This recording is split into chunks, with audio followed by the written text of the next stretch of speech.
जैसा कि आपने थंबनेल में देखा हुआ है, असम राइफल्स का फाउंडेशन डे। जी हां दोस्तों, प्रतिवर्ष 24 मार्च को सेलिब्रेट किया जाता है असम राइफल्स का फाउंडेशन डे। तो इस वीडियो में मुख्य तौर पर हम इसी की चर्चा करने वाले हैं, इससे जुड़े हुए जो भी तमाम महत्वपूर्ण पहलू हैं उन सबको कवर करने वाले हैं। आप बने रहिएगा वीडियो के अंत तक, आप सभी कुछ को बहुत ही बेहतरीन तरीके से 3 से 4 मिनट के अंदर जानने वाले हैं। सर्वप्रथम तो आपको बता दें यहां पर कि असम राइफल्स केंद्रीय सशस्त्र पुलिस बलों के अधीन एक केंद्रीय अर्धसैनिक बल है। आपका एक सीधा क्वेश्चन बन सकता है, केंद्रीय अर्धसैनिक बल आपके ऑप्शन में हो सकता है। आपको आगे बता दें, असम राइफल्स पूर्वोत्तर का प्रहरी या देश की सबसे पुरानी अर्धसैनिक बल के रूप में जाना जाता है। इसके अलावा इसका गठन 1835 में किया जाता है, और जब गठन किया जाता है तो किस नाम से किया जाता है, तो यह भी बहुत महत्वपूर्ण रहने वाला है। 1835 में कछार लेवी नाम से इसका गठन किया गया, जिसका मुख्य उद्देश्य क्या था, तो इसका मुख्य उद्देश्य था ब्रिटिश चाय बागानों और उनकी बस्तियों को जनजातीय हमलों से बचाना। इसके अलावा इसने असम क्षेत्र को प्रशासन और वाणिज्य के लिए खोलने में महत्वपूर्ण योगदान दिया, और समय के साथ इसे नागरिक व्यवस्था का दाहिना हाथ और सेना का बायां हाथ के रूप में जाना जाने लगा। इसके अलावा आपको बता दें, असम राइफल्स की 2 बटालियनें जम्मू और कश्मीर में तैनात हैं, और एक राष्ट्रीय आपदा राहत बल की बटालियन है जो प्राकृतिक आपदाओं के मामले में अपनी सक्रिय भूमिका निभा रही है। आपको कमेंट करके बताना है कि अभी वर्तमान में असम राइफल्स के अंतर्गत कितनी बटालियनें हैं जो कि सक्रिय हैं।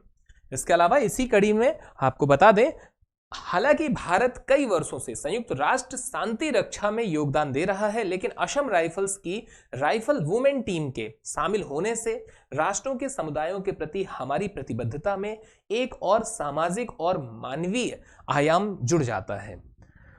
आपको बता दें, असम राइफल्स के यदि हम अचीवमेंट्स की बात करें तो अब आपके सामने है 1962 के भारत चीन युद्ध के दौरान पारंपरिक युद्धक की भूमिका उसने अदा करी।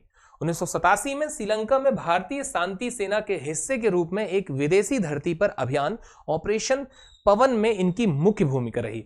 हमने देखा है विगत वर्षों में भी परीक्षाओं में ऑपरेशन से क्वेश्चन बनते हैं, तो एक सीधा क्वेश्चन बन सकता है आपसे कि ऑपरेशन पवन का संबंध किससे है, तो मुख्य तौर पर श्रीलंका में भारतीय शांति सेना का जो एक ऑपरेशन था वो ऑपरेशन पवन के रूप में जाना गया।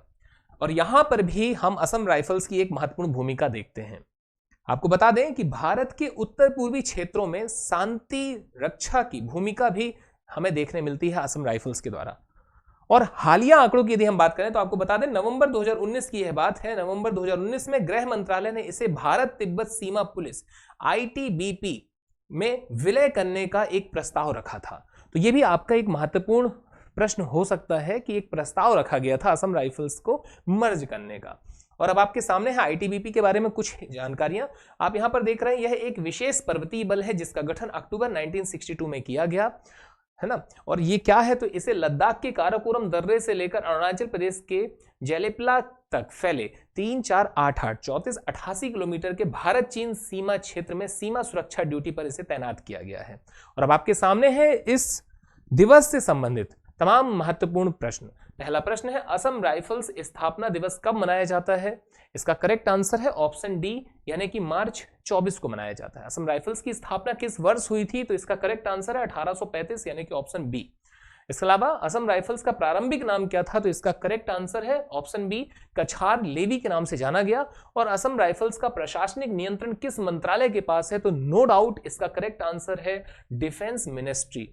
इसके अलावा असम राइफल्स का मुख्यालय कहां स्थित है, ये आप हमें कमेंट करके बताइए। धन्यवाद। जय हिंद, जय भारत।